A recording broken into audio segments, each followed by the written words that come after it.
And we begin in Afghanistan, where an explosion struck a Shia mosque during Friday prayers.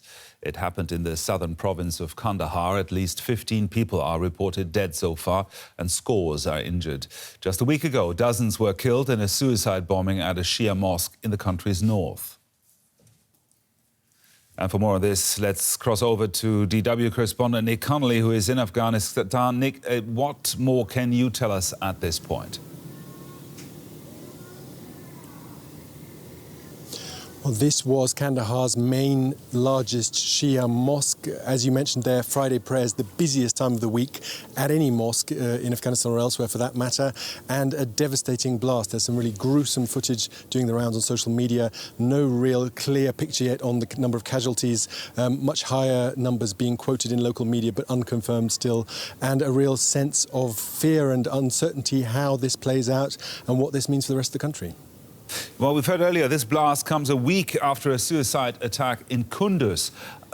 Is there a connection? Well, lots of media here already making that connection in Afghanistan before anyone has claimed responsibility for this attack, but the finger being pointed very squarely at the so-called Islamic State that was behind that attack in Kunduz, and it has a track record of targeting this country's Shia Muslim minority. So a lot of fear and a lot of nervousness, even just in here in Kabul. When you're near Shia mosques, you notice that people are more careful, are looking around. There's just a different vibe to the country's Sunni mosque, because this is a minority even here in Kabul in terms of the Shia districts where Shia people live, just normal residential areas. There is a track record here and a history of them coming in the focus of Islamist attacks.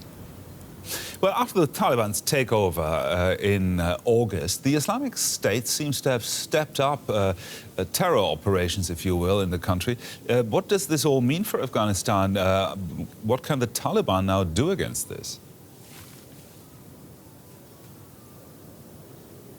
Well, this is obviously their biggest problem right now. The economy is in freefall, but their claim to the Afghan people was, you might be earning less, you might be struggling to make ends meet, but at least we have brought calm, we have brought peace, because essentially the people throwing those bombs, organising those attacks in the past when the government was in control were the Taliban, and with them coming to power, there was the expectation that things would quieten down. But now with the so-called Islamic State ramping up those activities, you said, a real sense of fear and panic here among many Afghans that right now they're going to have no functioning economy, no access to their savings or salaries, and no security either. So real nervousness here and no real clear plan from the Taliban authorities what they're going to do. In certain cities we've seen alleged IS militants executed and their bodies just laid out as a warning to others, but that seems about as far as they've gone. And constant reports of attacks on Taliban, post-Taliban patrols, especially along the Pakistani border in Nangarhar province, not very far from Kabul. So no real answers from the Taliban government, and a lot of worry amongst ordinary Afghans that the security situation is about to get worse once again. Nick Connolly there in Kabul for us. Thank you, Nick.